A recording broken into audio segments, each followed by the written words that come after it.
एक बार गंगा यमुना बाई थी हमारे हरिवंश महाप्रभु की शिष्या। अब वो बाल ब्रह्मचारिणी तो चमक रही थी। अब पुराने फटे पुराने कपड़े पहने यमुना स्नान करके जा रही थी।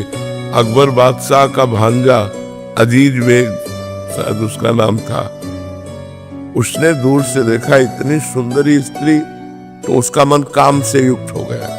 उसने सोचा कि ऐसे डायरेक्ट तो समाज विरोध कर देगी अगर हम कुछ छेड़ते हैं। उसने 2 वैश्याएं लगाई। तो वैश्याओं ने साधु का वेश धारण किया और जाकर उनके पास बैठ गई और भगवत चर्चा करने लगे। फिर एक दिन नहीं आई और दूसरे दिन फिर आई। तो उनका कल आप नहीं आई थी? तो बोले हमारे यहाँ एक बड़े संत आए हैं, उनकी सेवा में हम लोग थी, तो अगर आप चाहें तो चले, आप भी दर्शन कर लें। तो उनके साथ मथुरा चली गई। जब महल दिखाया तो पहली शंका हुई कि संत महल में कैसे। फिर उनका संतों का क्या, महलों में कोई बुला के रख ले तो अंदर गई। जो अंदर गई बाहर से सिटकिनी मार दी, दरवाजा बंद कर दिया। तो उनको शंका हुई, सामने देखा अजीज बेग और वो कामाशक्त एकदम। जो आगे बढ़ा तुमका रुक जाओ, कदम आगे मत बढ़ाना, मुझे असमर्थ मत समझो।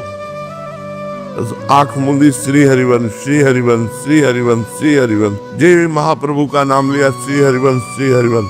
भयंकर बबर सिर प्रकट हो गया बीच में और बाई जी गायब वृंदावन। और वहां उसके सामने सिंह जब दहाड़ा तो बेहोश होके गिर गया। वो जो ही होश आता सोई वो सिंह की दहाड़ हुई, घबरा गया। बड़े बड़े पंडितों को बुलाया कि ये हमें क्या हो रहा है।